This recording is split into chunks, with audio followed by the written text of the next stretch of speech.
Welcome back. Welcome. I don't know. I haven't filmed something in probably over I want to say probably 3 years. But try to get back into the swing of things. If everything goes good in this video goes good, I will definitely be uploading regularly on a regular basis. So, anyways, let's see. I'm going to be reacting to the first Punic War by Oversimplified. I've reacted to a couple of their videos. They're great. I've always said they should be in school because definitely their attention, very attention seeking, and it holds your attention. But anyways, let's continue. Gosh, it's been so long. I don't even know if I remember how to do this anymore. There it goes. All right, cool. Let's see this. See what we got. Introducing our new, glorious, breathtaking bucket plushie. Limited quantity, available now. Along with some Punic War character pins. Buy them, or I'll marry your mother. It's your choice. Oh, Marcellus, you sure have a lot of dignitas. Kiss me. Okay. Oh, but from what I could remember, Punic Wars, so I'm assuming Hannibal, right? Them coming through northern Africa, and I believe they went through Spain, right? And they eventually conquered their way to the Roman Empire, right? Rome, they actually conquered Rome or whatever for a little bit. I don't know if they stayed there for a little bit. I think memory serves me they were there for either a couple years, a couple months. I don't know. Either way, they toppled one of the biggest empires probably known, I don't know, in history, right? So if memory serves me right, I don't know. It's been so long since I've heard anything about the Punic Wars. Hey, Dad. Hi, son. Just reading the newspaper. What can I do for you? Well, you know how you always say Rome is the greatest civilization in the world? It bloody well is. Well, I was just wondering, what makes us so great? How did we come to be? Wow, my son. Boy, let me take you on a journey to this side of the room. The story of Rome begins with these beautiful baby boys going to town on some she-wolf mommy milkers. That's gross. You're gross! Sorry, son. You're not gross. I love you. They're called Romulus and Remus. And when they grew up, in 753 BC, they founded Rome. But there was just one problem. They couldn't agree on which of them should be the king. But they worked it out peacefully, right? How do they ever decide on a place to construct a capital? Is it just because they were born there, or is it because they grew up there, or is it because it was like an ancient capital and then they just came in there, like basically more ancient than what Rome originally was? So was it like a pre-ancient like metropolis beforehand and then they toppled it? I don't know how they come up with these decisions, but me personally, if it was up to me, I probably wouldn't pick the coast, the sea people or whatever. Me personally, I probably would pick something up high in the mountains, preferably if you could be surrounded by mountain ranges, rivers, things like that. Definitely not by, the coast or whatever. Oh, heavens no. Romulus caved Remus's skull in with a shovel. Here's a picture. Our first king committed fratricide? I know. Look at his face. When's the part where we become the greatest civilization, Dad? Well, you see, at first Rome was full of men. I'm talking like a real sausage party. You know what I mean? Yes, sir. So we invited some neighboring cities over for a big feast, and then we literally kidnapped all of their women. Here's a picture. Look at that one. She's like... This is messed up. You're messed up. Oh, sorry. I mean, what civilization origins isn't messed up, right? There's always... I mean, every nation has conquered another nation, right? There is no, oh, they were the originals, right? If you go back far enough, there were probably some other tribe or some other people that were there prior, right? Be a better father. I promise. So then, finally, after centuries of monarchy, those tyrannical kings started getting a little too big for their britches. So we overthrew the kings and established Rome as a republic. Is that when all the killing stopped? Heavens no. That's when the killing surged, baby. We went wild and conquered the Latin League, the Samnites, the Etruscans. Woo! What a rush! Dad, Rome seems pretty barbaric. You're barbaric! Oh, I forgot to tell you about the time a prophet told Saturn his son would one day overthrow him. So Saturn literally ate his own son seconds after he was born. Wow. I don't want to see a picture. Here's a picture. Dad! Look at that! That's messed up, man. Are we really this uncivilized? Hey! If we were so uncivilized, would we use communal toilets where we all fart and poo together in one big stinky, steamy, dirty toilet? The communal sponge everybody talks about. Yeah, Dad. We would! Clean your butt with a sponge, Timulus! But all these guys just used it! What's wrong with your son, bro? I don't want to be Roman! This is so weird! You're weird! I mean, it's still gross, disgusting. To be fair, I believe they like washed them or rinsed them, I guess, out in like vinegar, right? Things like that. Right. Although I still wouldn't use it, but whatever. Not weird. I'm sure you're probably fine. The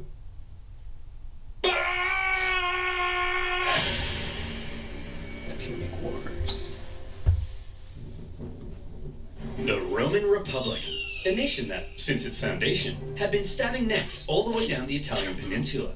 But this isn't the famous Roman Empire that ruled the known world. Not yet anyway. This is a relatively juvenile Rome, still just a regional power. In 264 BC, the big daddy of the Western Mediterranean was Carthage. Let's rewind a bit. Carthage was founded in 814 BC, when some Phoenicians in Tyre had a mega surplus of goods, and decided to export those goods across the Mediterranean. They became the dominant trading power in the region, and to support their growing trade network, the Phoenicians established a number of colonies. They took over Spain, Spain eventually. One of which was Carthage. Therefore, Carthage began its life as a Phoenician trade colony, and the Carthaginians were actually Phoenicians, or, if you're a Latin-speaking Roman, they were Punic, hence the name of the video.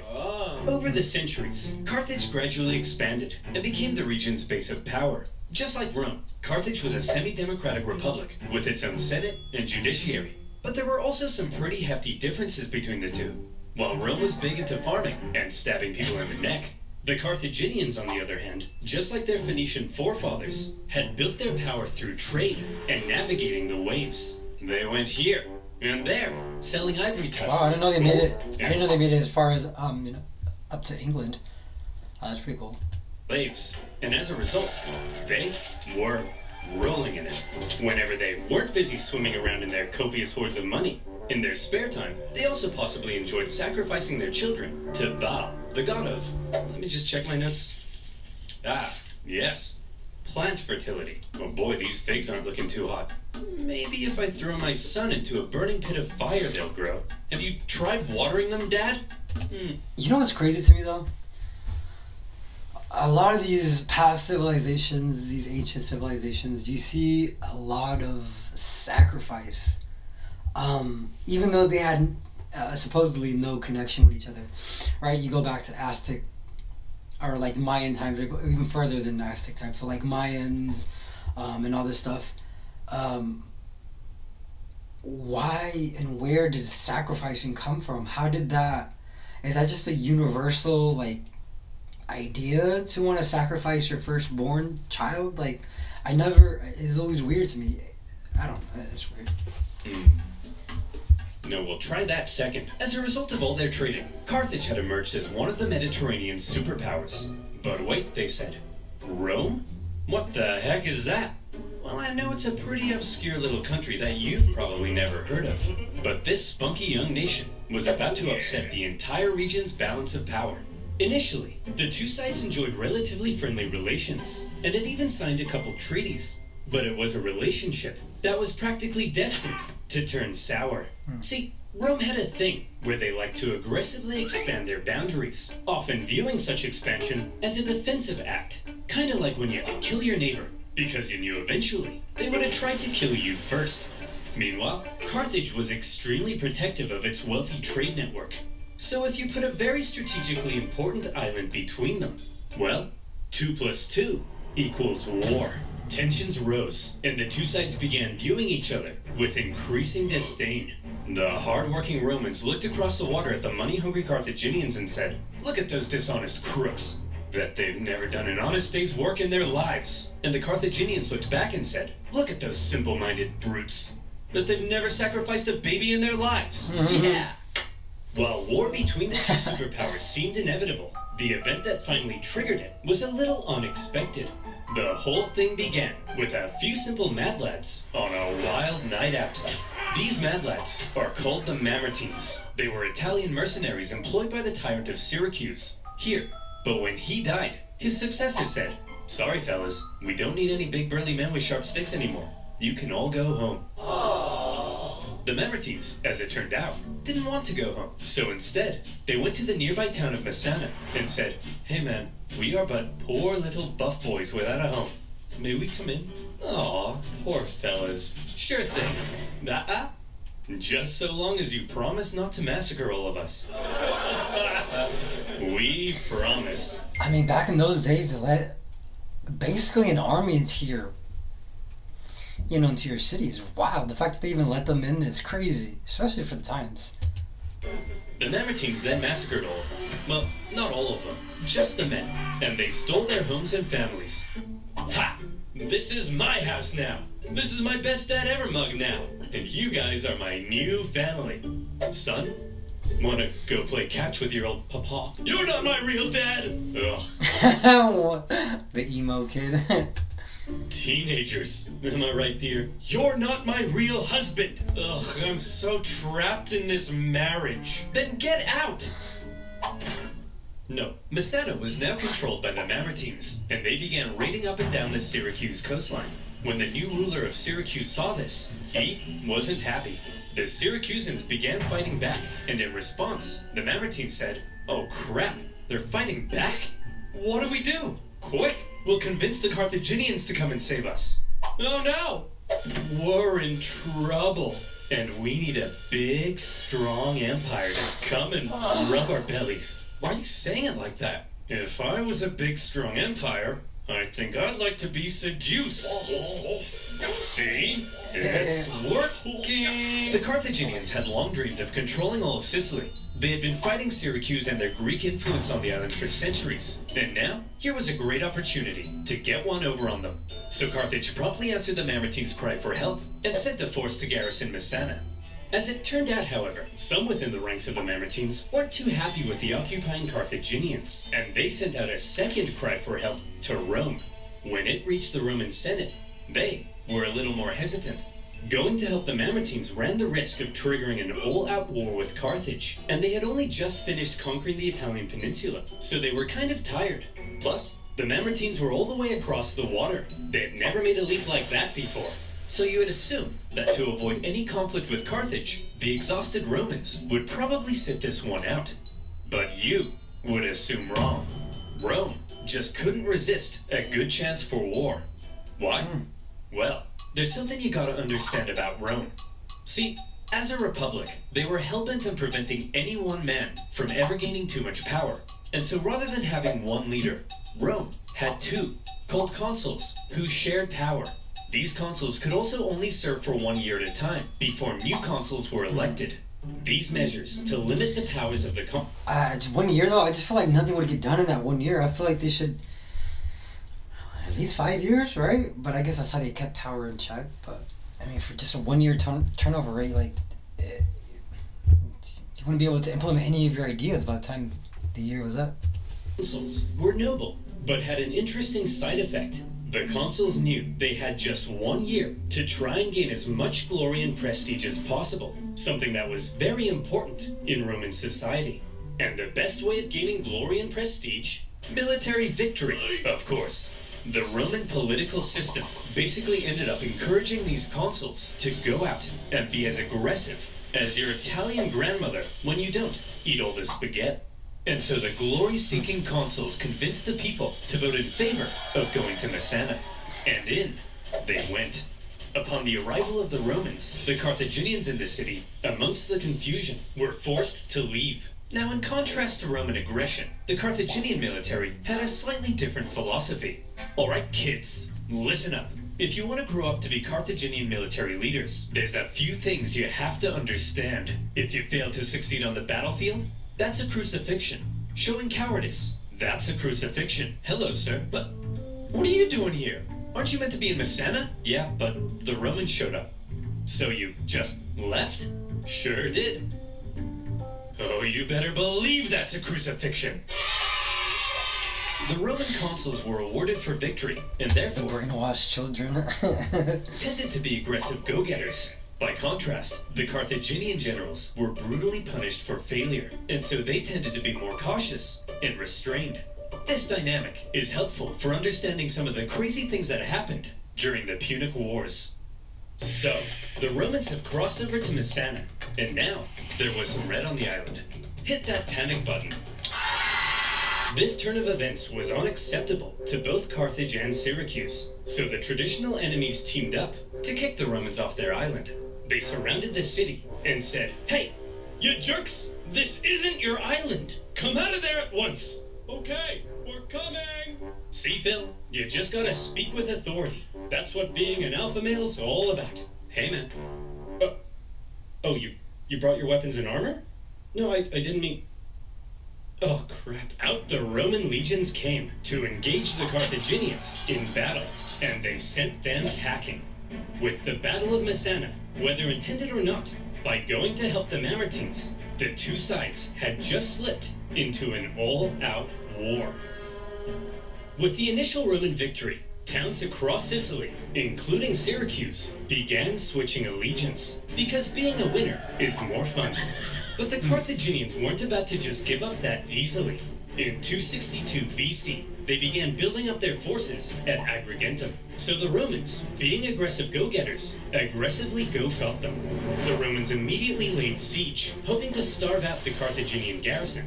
However, because this was the first time Rome had been fighting outside the Italian peninsula, across the water, they struggled to supply their forces, and before long, the Romans were as starving as the Carthaginians they were besieging. They had to forage for food, leaving them open to ambush.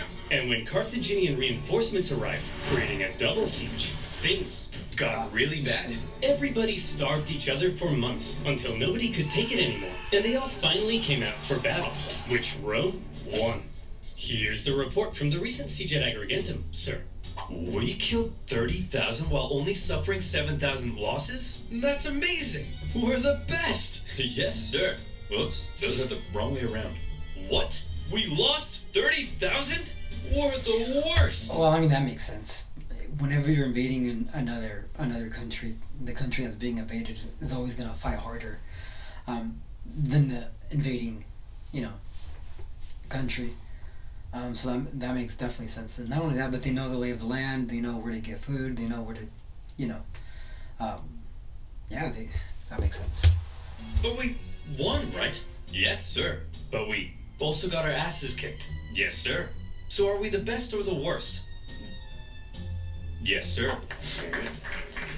The Romans won at Agrigentum because they were aggressive go-getters, and they now began eyeing up the possibility of conquering the entire island. But they also suffered very heavy losses, and it was clear they couldn't sustain a campaign if they couldn't supply their troops. Here's the issue. Sicily was an island. Islands are surrounded by water. A strong navy would be vital for supplying troops and winning the war.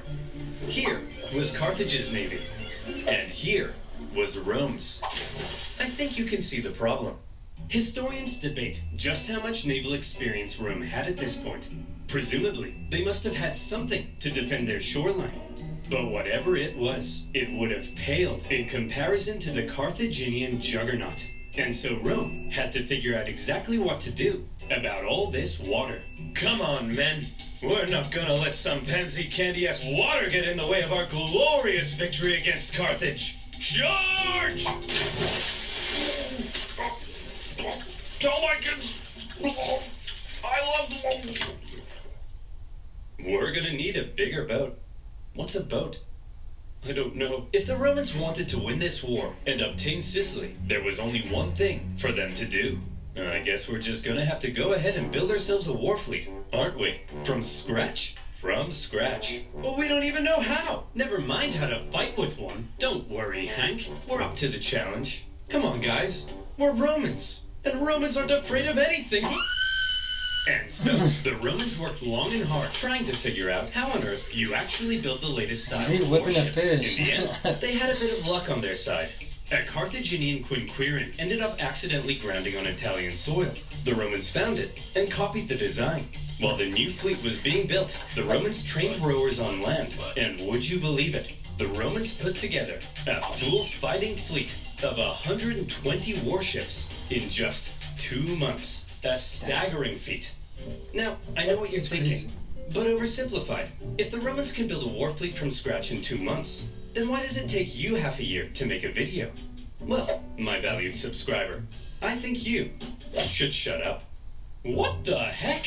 How on earth did the Romans learn how to build a war fleet? This shouldn't be happening. From what I hear, they copied the design from us, sir. Well, how on earth did they get the blueprint, Carl?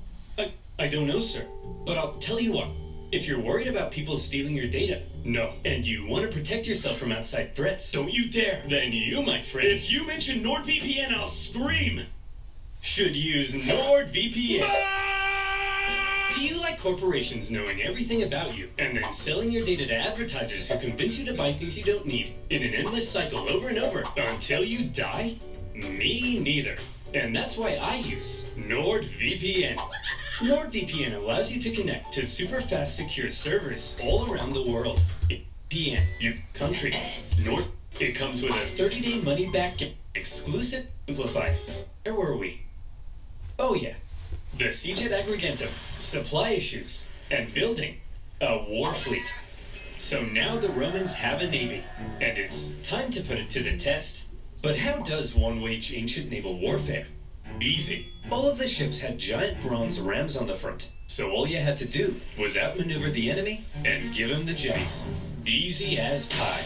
And so the aggressive Romans set out for some good old-fashioned jimmy giving. The consul, Gnaeus Cornelius Scipio, set out for the town of Lipara, believing the garrison there wanted to join the Romans. As he entered the harbor, however, he found himself trapped by a Carthaginian fleet, and in the following skirmish, he was completely outmatched. The Romans may have had a brand new fleet, but when it came to engaging in actual combat, their inexperience showed. There was just something better about the Carthaginian ships. The Carthaginian rowers had nicer abs. The entire Carthaginian Empire had been built on expert seamanship. So, when it came to water, the Carthaginians were better, and the Romans were wetter. In their initial skirmish, the Romans were beaten so badly that the consul, Scipio, was given a nickname, Asina. And if you're wondering what that means, just drop the Ina. So what were the Romans to do? How could they possibly stand up to this Carthaginian superpower? Well, there's something you gotta understand about the Romans. Back when they found that Carthaginian ship and copied its design, that wasn't a one-off thing. Copying their enemies was as Roman as punishing murderers by sewing them into a leather pouch with a monkey, snake, and rooster, and then throwing them into a river, which is a thing they did. Wait, what was I talking about? Oh yeah, copying their enemies. Many of the most famous Roman inventions were actually borrowed. Aqueducts, chariot racing, their gods. Even in warfare, the Romans would get pierced by a Sabine javelin, and they'd be like, wow. They'd get hacked to bits by an Iberian sword, and they'd be like, wow. And they'd copy the designs for themselves. However, they wouldn't just copy it. They would advance it, finding ways to adapt it as perfectly as possible. And in the case of naval warfare, the Romans realized if they wanted to beat the Carthaginians at their own game, they would have to adapt. The Romans excelled at combat on land, not on water. But what if, they said, we could somehow turn a sea battle into a land battle? Sounds crazy, right? Well, they made a couple of tweaks to their warship, and look, here they come again. They must love getting their asses kicked. Sir, what's that toll thing sticking out of their ships? They really are idiots. Look at that thing. That'll make... That's a good idea, though. I always feel like they should have had, like, flamethrowers. Not flamethrowers, but, like, catapults, basically, where you can just chuck like napalm at them, I feel like that'd be a good idea. If you don't end up burning yourself in the process. Can blow over. I mean, look at. Bob, Bob, get your camera out. Take a picture of it. I mean, how stupid can you be? Let's just add a big wooden tower to our ship that'll weigh us down and blow us over in the wind. I mean, what does that thing even do? That was a bridge. Smart. The Romans had built a big swinging spiked gangway called the Corvus. So when the Carthaginian ships approached to ram them, the Romans would just slam them.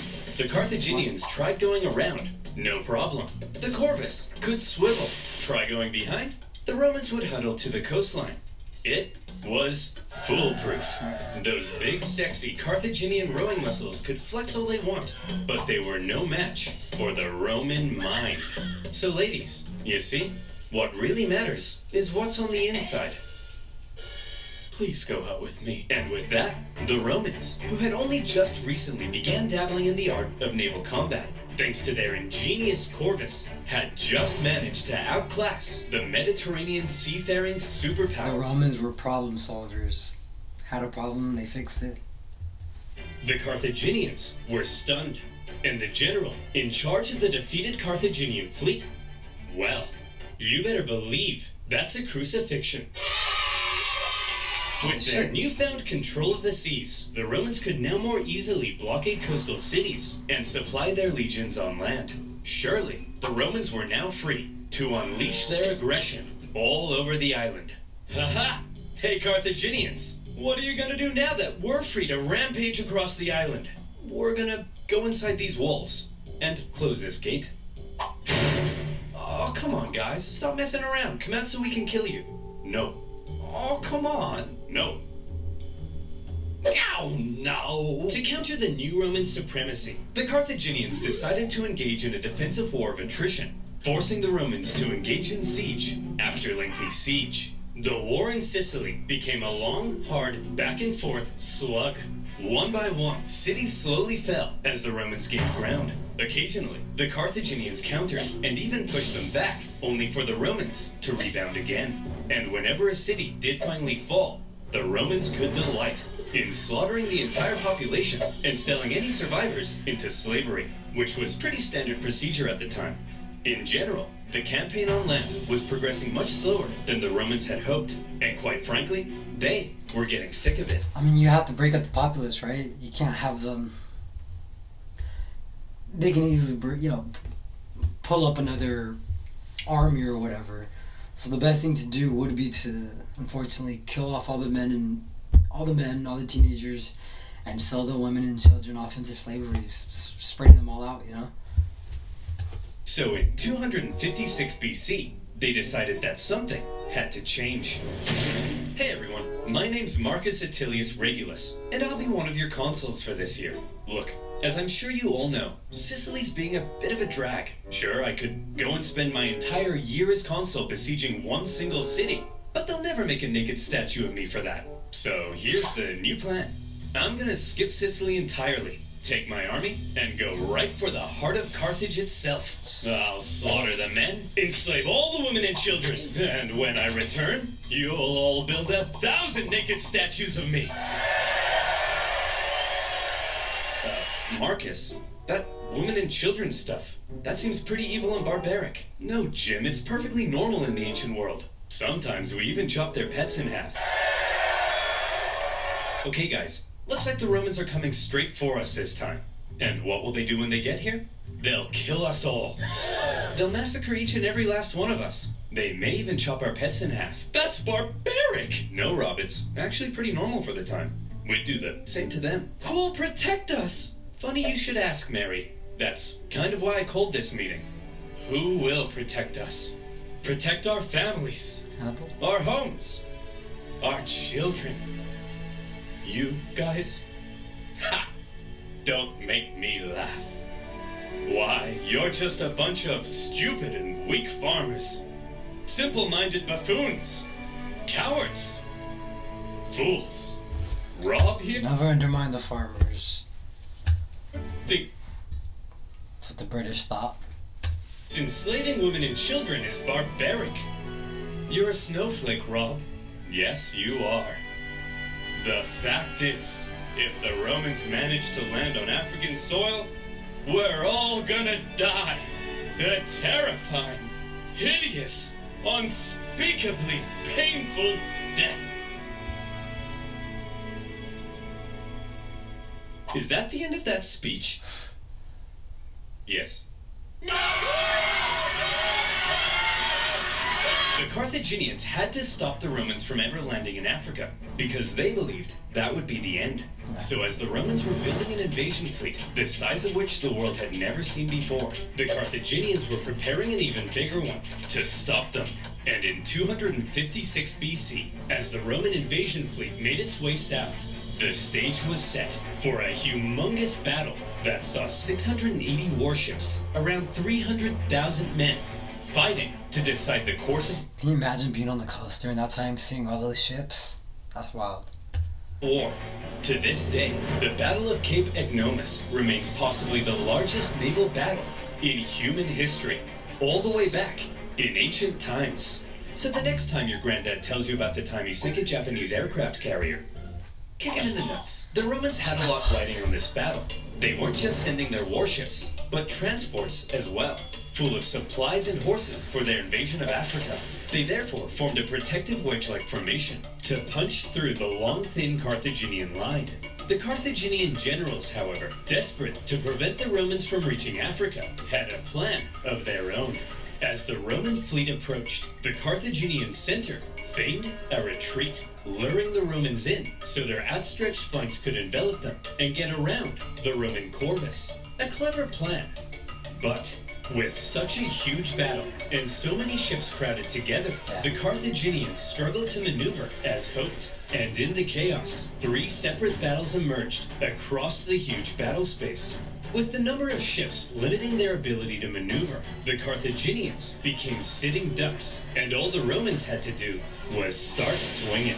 The Roman center came out on top, and were then able to turn around and rescue their pinned down flanks.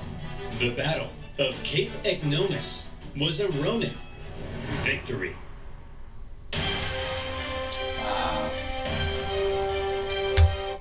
And that was the Punic War, or the beginning of the Punic War. You know, the 2, 3, and I think 4, I'm not sure. But yeah, you guys don't forget to like and subscribe. I really appreciate you guys being here. For those of you that did stay, definitely I appreciate you guys. But like I said, I'll definitely try to pump out some more videos. I'll at least try to do at least 2 a week for sure on the weekends. So Monday through Friday, I'm extremely busy.